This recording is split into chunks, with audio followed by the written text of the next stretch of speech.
And then you sitting there and the people having released quite a bit. And the silence was magnificent. I mean, it was amazing. So it's happening right now. And not postponing and some big bing bang of enlightenment and this and that, you know. I'm not telling you the story with Diksha, but no, we don't do that. Thank you. It was wonderful sharing. Thank you. Maybe some other time. No. What? The Diksha? No. But what you said in the end now, this moment. No, this moment. Great. Thank you. Okay. Namaste, Pablo. Namaste, Dharm Jyoti. Ma. Welcome for sharing with us. Today, you tell us, when did you take sannyas, and then your onwards journey with Osho after sannyas. Okay. So I took sannyas in Germany, in Frankfurt, in the Osho Center at that time. And I applied for sannyas by mail, and I received a new name, Prem Pablo, Swami Prem Pablo. And Osho at that time was in silence.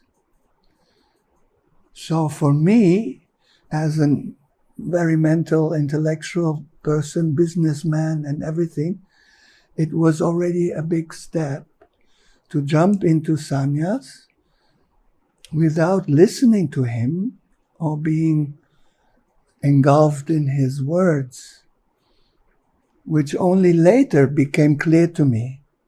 But looking then, the next years, we were building a whole city and a commune and being very physical and very much in life.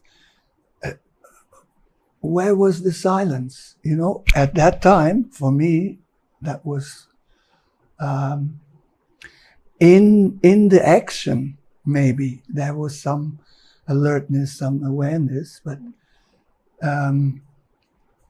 only years later, when I started to truly meditate, as in silent sitting or another Brahma or whatever meditation I was doing there, it was very important for me to see or to experience that Osho wasn't the master of renunciation.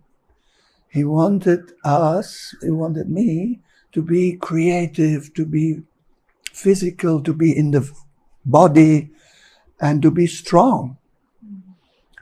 And so the whole experiment or the whole project of Rajneesh was an incredible experience of getting strong and getting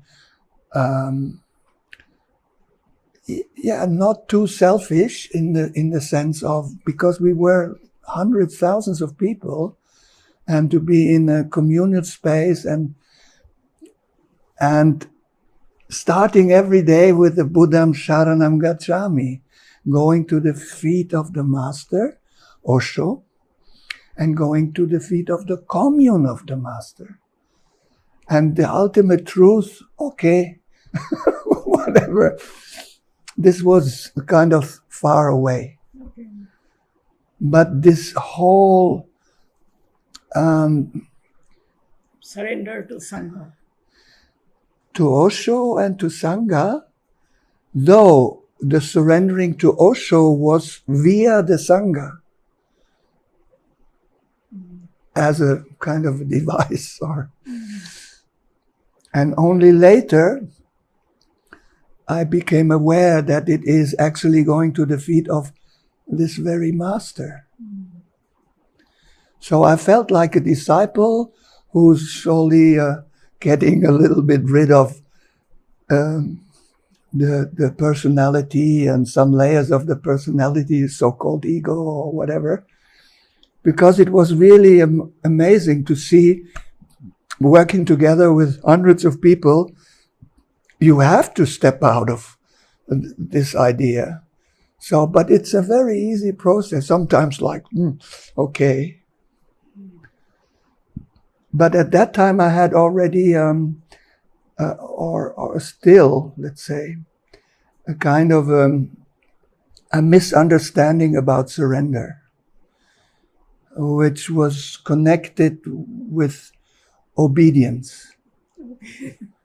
Yeah, and I'm German conditioned. Remember, though I was after World War II and Nazi time generation, it was a big step to surrender to a master. But I still had this kind of thing in the back of my mind. Oh, this is like submitting. Yeah? And in the ranch and all the little big power trips which were happening,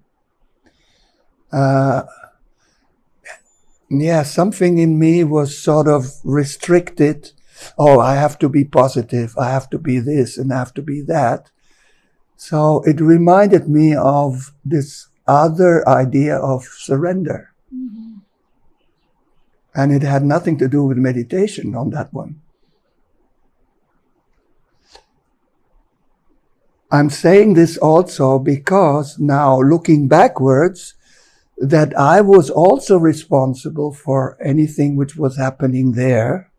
Though I thought, oh, I'm not in power. I love Sheila. I love Osho. I love the commune. But I didn't become aware of all the intrigues and all the mechanisms there. And this is important also for my sannyas journey, because now we can see how like these different people who are running Osho and Foundation International in Pune or New York or wherever, and that already then I wasn't really a rebel yet. And only now I feel, well, that's where I was at that time, right?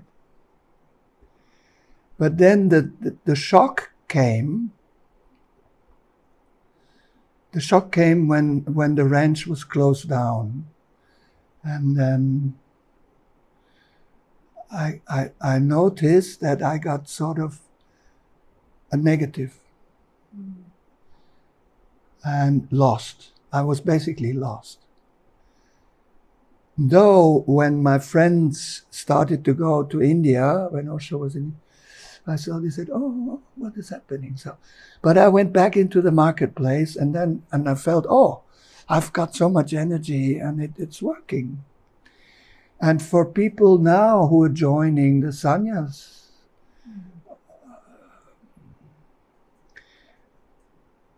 I encourage everybody to go into the marketplace, because this is what Osho always wanted us. Don't withdraw in the Himalayan mountains and withdraw in your great meditation by having this turmoil mind still carrying on the back.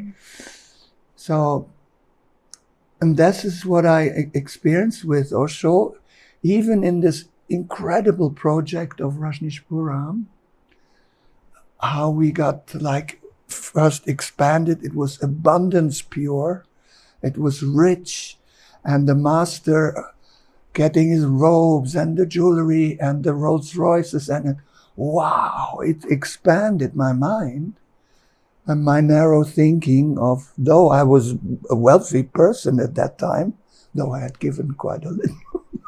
Anyway, and this is what I learned. You are the emperor.